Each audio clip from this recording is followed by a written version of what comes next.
This is 92.7 Big FM और मैं हूं अन्नू कपूर।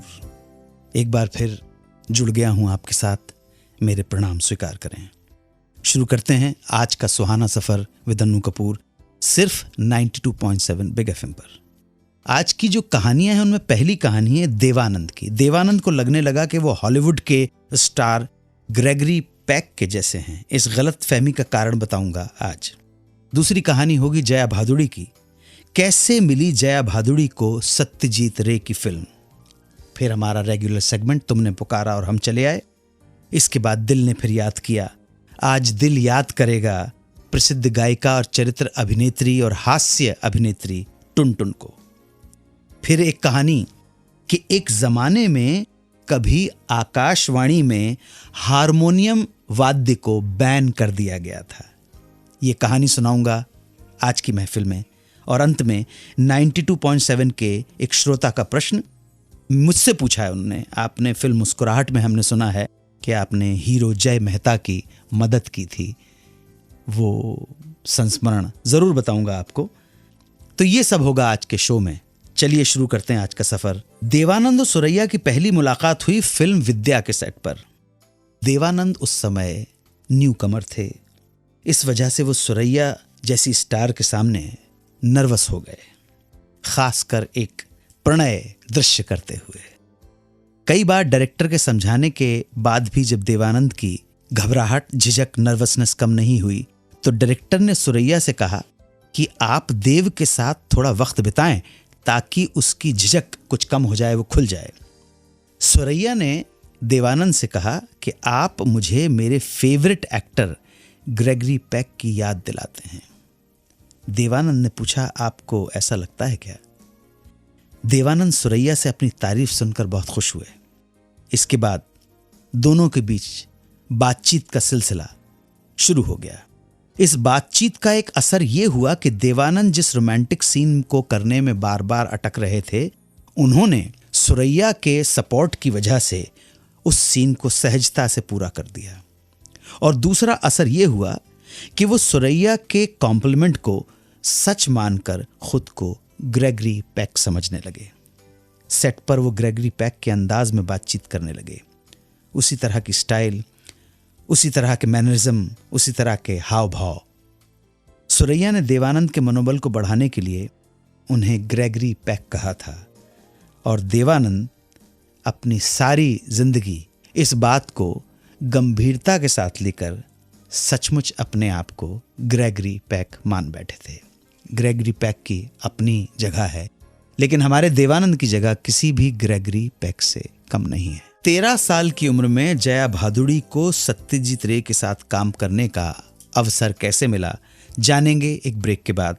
आप सुनते रहिए 92.7 बिग एफएम पर सुहाना सफर with Annu Kapoor. India's #1 radio show, Suhana Safar with IRF and Golden Mike RJ of the Year, Annu Kapoor, proudly completes its 500 glorious episodes on 92.7 Big FM. Welcome back to 92.7 Big FM. Jaya Bhaduri अपने पिता तरुण कुमार भादुड़ी के साथ उड़ीसा गईं। यहाँ एक film की shooting चल रही थी। फिल्म थी डायरेक्टर तपन सिन्हा की, निरोजॉन शाइकाते। तपन सिन्हा जया के पिता के अभिन्न मित्रों में से थे। इसी वजह से जया कई दिनों तक शूटिंग यूनिट के साथ ही आती रहीं।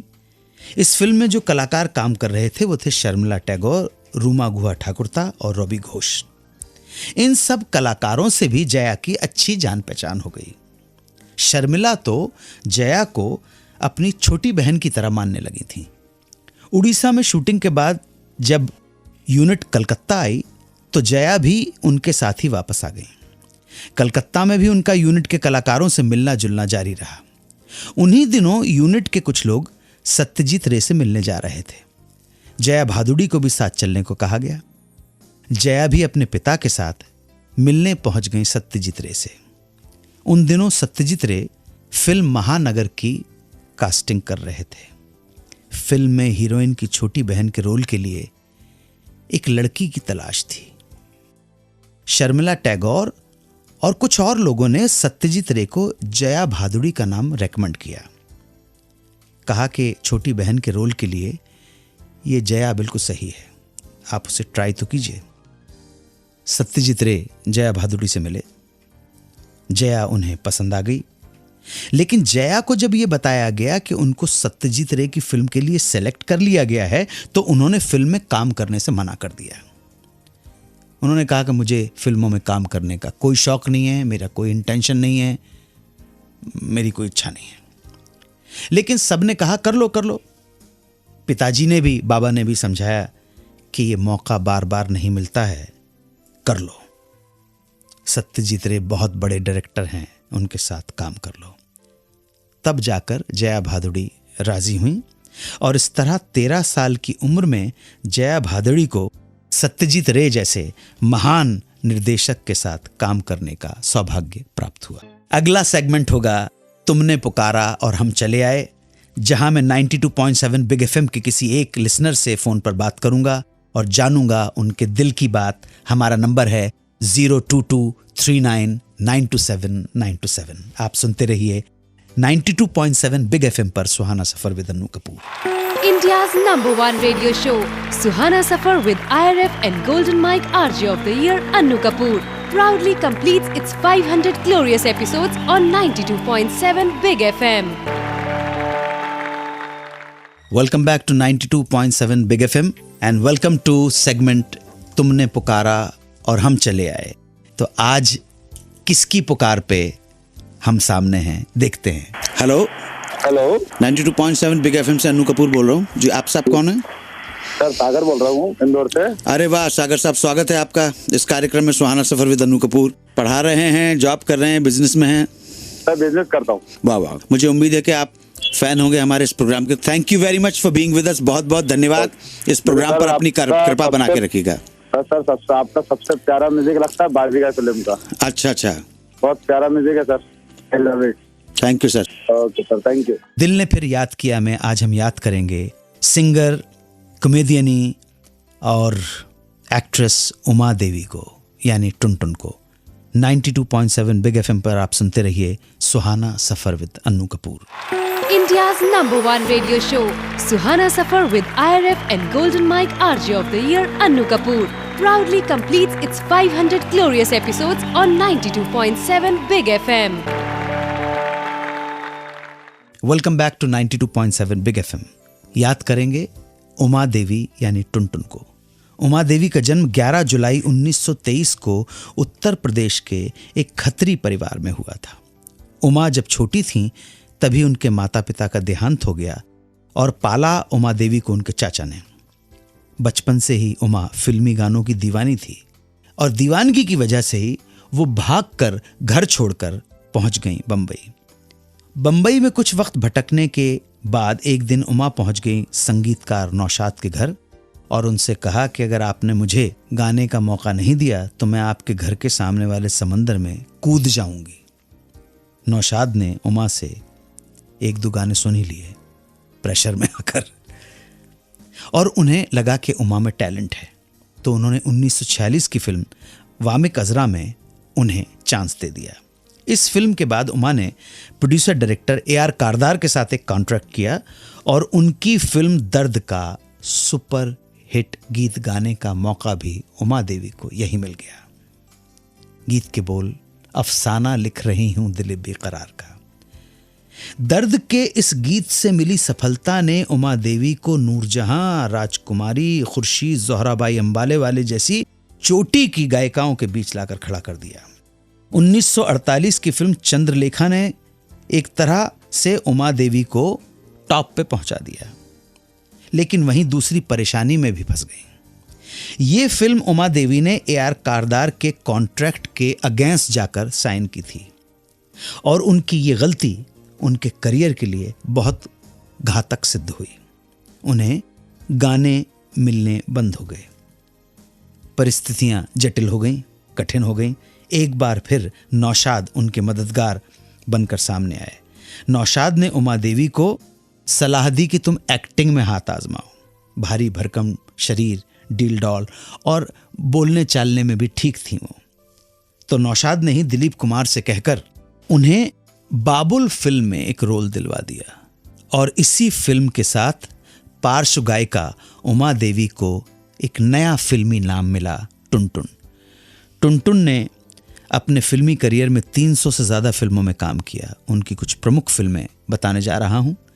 मिस्टर एंड मिसेस 55, फिर सुबह होगी, कागज़ के फूल, हाफ टिकट, नमक हलाल, डिस्को डांसर, ये तो कमाल हो गया, राजा और राणा इत्यादि। टुनटुन की लोकप्रियता का ये आलम था कि वो भारी भरकम शरीर वाली महिलाओं का यानी कि मोटी औरतों का पर्यायवाची बन चुकी थी। 24 नवंबर 2003 को टुनटुन का देहांत हो गया, लेकिन हमारे लिए छोड़ गईं अनगिनत यादें, बेहतरीन गीत। ऑल इंडिया रेडियो ने एक समय हारमोनियम बैन कर दिया था। इसका खुलासा करूंगा एक छोटे से ब्रेक के बाद। India's #1 radio show, Suhana Safar with IRF and Golden Mike RJ of the Year, Annu Kapoor, proudly completes its 500 glorious episodes on 92.7 Big FM. Welcome back to 92.7 Big FM. 1940 से 1971 तक ऑल इंडिया रेडियो में harmonium का प्रयोग वर्जित था। Harmonium इस्तेमाल नहीं किया जाता था। इस पाबंदी की, इस बैन की कोई साफ वजह कभी सामने नहीं आई, मगर यह सत्य है कि लगभग 31 साल तक AIR यानी कि ऑल इंडिया रेडियो पर हारमोनियम बजाना निषेध था। जॉन हर्बर्ट फोल्ड्स, जो उस वक्त ऑल इंडिया रेडियो दिल्ली के चीफ हुआ करते थे, उन्होंने इस वाद्य यंत्र के इस्तेमाल पर रोक लगाने का सजेशन दिया था। और लियोनल फील्डन, जो कि भारत के पहले ब्रॉडकास्टिंग चीफ थे, उन्होंने 1939 में इसे निषेध करने के आदेश प्रस्तावित कर दिए। उनका मानना था कि ये साज भारतीय शास्त्रीय संगीत के लिए सक्षम नहीं है। वैसे इस निषेध को लेकर बहुत से कारण अलग अलग जगह पर लिखे और बताए गए हैं। रिसर्च करने पर 2 प्रमुख कारण सामने आए हैं। वो इस प्रकार हैं। कुछ जगह पर हारमोनियम पर प्रतिबंध का कारण बताया गया है कि हारमोनियम के एक नोट से दूसरे नोट के बीच में मींड नहीं है, श्रुतियां नहीं है, जंप करना पड़ता है एक स्वर से दूसरे स्वर पर। दूसरा कारण यह सामने आया कि इस इंस्ट्रूमेंट की ट्यूनिंग गलत है, इसलिए इसे बैन कर दिया गया है। तीसरा कारण यह भी बताया गया कि यह भारतीय शास्त्रीय संगीत की कई राग रागनी को बजाने में सक्षम नहीं है। चौथा, ये एक इंडियन इंस्ट्रूमेंट नहीं है। इसके बारे में रविंद्रनाथ टैगोर ने आकाशवाणी कलकत्ता के प्रमुख को एक पत्र लिखकर इसे बैन करने की दरखास्त की थी। उन्होंने लिखा था, dear Ashok, I have always been very much against the prevalent use of the harmonium for purpose of accompaniment in our music, and it is banished completely from our ashram. You will be doing a great service to the cause of Indian music if you can get it abandoned from the studios of All India Radio. Yours sincerely, Rabindranath Tagore. बहरहाल कारण जो भी रहे हों, सत्य यही है कि लगभग 31 साल आकाशवाणी ने हारमोनियम पर प्रतिबंध रखा। 1971 के बाद इस वाद्य यंत्र की लोकप्रियता को देखते हुए इस पर लगा हुआ प्रतिबंध हटा दिया गया। वापस आकर एक श्रोता के प्रश्न का जवाब दूंगा। उन्होंने पूछा है कि फिल्म मुस्कुराहट में मैंने जय मेहता की कैसे मदद की। बताऊंगा जरूर एक छोटे से ब्रेक के बाद। India's #1 radio show, Suhana Safar with IRF and Golden Mike RJ of the Year, Annu Kapoor, proudly completes its 500 glorious episodes on 92.7 Big FM. Welcome back to 92.7 Big FM. हमारे एक श्रोता ने पूछा है कि मुस्कुराहट फिल्म में मैंने हीरो जय मेहता की कैसे मदद की। मुझे अभी भी याद है, बहुत क्लियरली, विडली, बिल्कुल याद है। 92 फरवरी, ऊटी, उदगमंडलम। मैं 14 फरवरी को ही वहाँ पहुँच गया था। दोपहर तक, शाम के टाइम पर मैंने सोचा कि चलो मैं सेट पर जाता हूँ। तो शूट हो रहा था फर्निल पैलेस में, और हीरो जय मेहता ने बहुत सारे टेक्स दे दिए थे। निर्देशक प्रियदर्शन की भी ये पहली हिंदी फिल्म थी, उन्हें इस हिंदी फिल्म से बहुत उम्मीद थी। प्रॉम्प्टिंग करके भी काम हुआ था। और काफ़ी टेक्स के बाद मैंने प्रियदर्शन से झिझकते हुए कहा कि अगर आप चाहें तो मैं थोड़ी सी मदद कर दूंगा प्रॉम्प्टिंग करके। प्रियदर्शन ने कहा ओके, यू ऑल्सो ट्राई। मैंने कहा मुझे 10-20 मिनट दे दीजिए। मैंने वो पूरा सीन अपने हाथ से लिखा और जय को मैंने कहा तुम डायलॉग बोलो, और मैं उस पर मार्किंग करता चला गया कि कहाँ पे वो अटकता है, कहाँ फ्लो है उसका, कहाँ कहाँ पॉज है, कहाँ स्ट्रेस देना है उसको। और फिर मैंने कहा 20-25 मिनट बाद मैंने कहा अभी जाओ। 2-2.25 पेज का सीन था, नाइट सीन है ये। अभी प्रॉम्प्टिंग भी एक कला है, प्रॉम्प्ट करना एक कला है। ये थिएटर में बहुत होता था। प्रॉम्प्ट करने में, इस कला में सबसे ज़्यादा ख्याल रखना पड़ता है कि जो अभिनेता को आप प्रॉम्प्ट कर रहे हैं उसके डायलॉग की जो स्पीड है, हाँ, प्रॉम्प्टर को उस स्पीड से 4 गुना ज़्यादा स्पीड में एक्टर का डायलॉग ख़त्म होने से पहले ही गुगली दे देनी है, उसको सहारा दे देना है। ये प्रॉम्प्टिंग का बेसिक एक नियम है कि अगर आप एक्ट्रेस हैं, आपको डायलॉग बोलने हैं और मैं प्रॉम्प्टर हूं, तो जो प्रॉम्प्टिंग का जो लाइन है वो आपकी स्पीड से 4 गुना पहले ही आपके कान और माइंड में पहुंच जाना चाहिए। ये बेसिक एक प्रिंसिपल है और बहुत क्लैरिटी के साथ पहुंचना चाहिए। और आपको मालूम होना चाहिए प्रॉम्प्टर को कि कहां पे वो भूलने वाला है, कहां थोड़ा सा अटक जाएगा, कहां लड़खड़ा जाएगा। तो उस लड़खड़ाने और अटकने से पहले ही प्रॉम्प्टर का जो सहारा है उसको मिल जाता है। यही टेक्निक है। मैं थिएटर में काम कर चुका हूं, आप जानते हैं। इसी टेक्निक को याद रखते हुए जय मेहता को मैंने कहा कि जय माता दी, जाओ सीन करो। और मुझे ये बताते हुए बहुत खुशी हो रही है कि मेरी प्रॉम्प्टिंग के साथ ही वो सीन ओके हो गया। आज के लिए मेरे मेहरबान दोस्तों इतना ही। फिर आपसे मुलाकात होगी इस प्रोग्राम में जिसका नाम है सुहाना सफ़र विद अन्नू कपूर। दुआओं में याद रखिएगा। चलता हूँ। जय हिंद, वंदे मातरम। 92.7 बिग FM पर आप सुन रहे हैं India radio forum award winning show Suhana Safar, IRF और golden mic RJ of the year Annu Kapoor के साथ।